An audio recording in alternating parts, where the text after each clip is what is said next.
Hi, welcome to Wine TV. I'm Amber. And I'm Dave. And today we're introducing to you two wineries, Karra Yerta Wines from the Barossa Valley and some of their fruit in the Eden Valley, and Murray Street Vineyards from the Barossa Valley. And we thought we'd bring you guys these wines because it still is summertime. You know, we're only got a few days left, I think. But someone up there hasn't told anyone to turn off the hot weather. So yeah, so it's still pretty cranky. It's still good barbecue weather.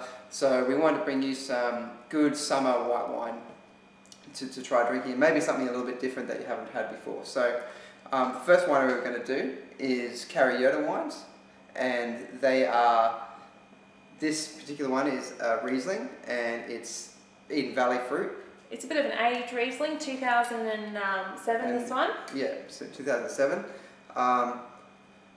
These guys, really boutique stuff, like 1,500 cases a year, if that sometimes, depending on their yield. Really put a lot of love into their wines, husband and wife sort of team.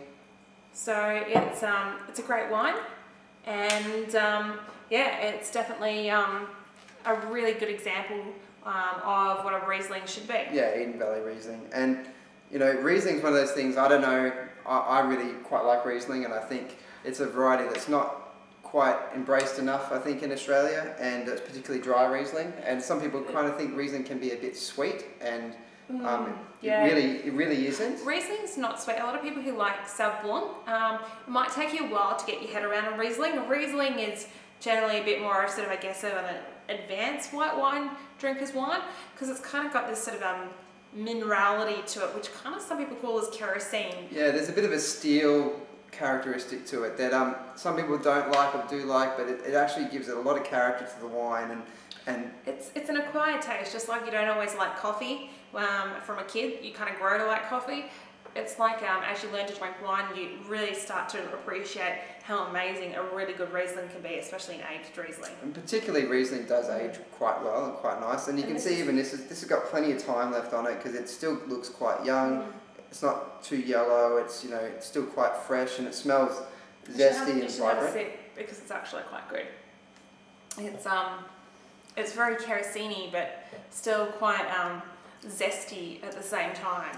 And it's good lime characteristics to it, I think, definitely. Yeah, nice length, but by that we kind of mean you don't take a sip and it disappears straight away. It kind of lingers in your mouth, so you kind of feel like, you know, wow, that's sort of staying there and has a bit of staying power after you've had a sip. Yeah, it's great. It's got a good amount of acid to it. Kind of makes you salivate a fair bit, so you keep wanting to drink some more. And I think for me, that's always a really good indication in Riesling or in white wine in general, because it cuts through a lot of stuff. It's obviously great with seafood.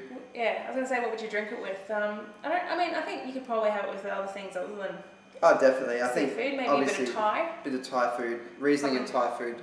In my opinion, and curry and spice kind of goes really well together. Yeah. And one thing too with your white wines, don't drink them too cold, because some people really like them really cold, and it really gets rid of a lot of flavour. So if you can let them sit out for maybe half an hour once you take them out of the fridge, probably going to be the right temperature. Generally around 13 degrees is a good temperature to have them. So it's just because it just lets a bit more flavour out. And I think that one retails around $25 a bottle at the moment, which is about sort of an average price you'll pay for Riesling. For a Riesling with a bit of age on it, it's probably quite a good price. Small boutique stuff, get into it, guys, because it's stuff that you don't see all the time. You can't always get it in the big chains, but it's really worth supporting these sort of boutique wineries because they're making some really good stuff. And Eden Valley is quite well known for Riesling as well, so so it's probably quite a good expression of it. Absolutely. So that's Karra Yerta. The next one we're going to look at is Viognier Marsanne from MSV. It's made by Andrew Seppelt, who has a really long lineage in the winemaking family. Look, this wine, MSV, Murray Street Vineyards, are a great winery. They make some really fantastic wines. A lot of my favourites come from Murray Street Vineyards. So this wine, a blend of Viognier and Marsanne, is really exciting to try. Yeah, I mean they're known for big reds and all sorts of stuff, but this is particularly special for their whites, I think. Yeah.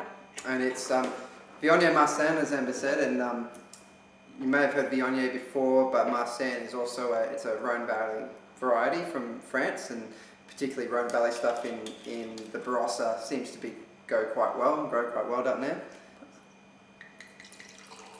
So this wine, generally Viognier Marsanne will have quite a sort of stone fruit sort of flavours to it, sort of like your apricots, your peach, and a little bit of you know, melon flavours as well, even though that's not actually a stone fruit. I think Viognier for me, I think apricot, melon sort of stuff I get as my imagination of Viognier most of the time. And even though it's only 2010, it's still like got a nice bit of colour to it. It's kind of like a pale greeny straw. It's not too clear, which generally kind of indicates to me that there'll be a bit of flavour to it.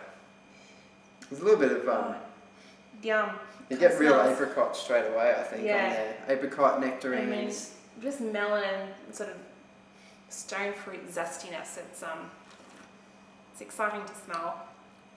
Yeah, it's a really exciting wine. The Viognier gives a lot of kick, a lot of power. Wow, there's a lot of complexity to it. It's really interesting to try, and it's that's amazing. It's a little bit nutty, even like kind of an almondy sort of thing I get there. I don't really get any of the almond, but that's me. I think maybe it's maybe just more of a stone fruity thing. But that's a good thing about wine, is everyone can have different opinions. Absolutely. This is a really good wine. You could drink it by itself, and again, you could have it with different.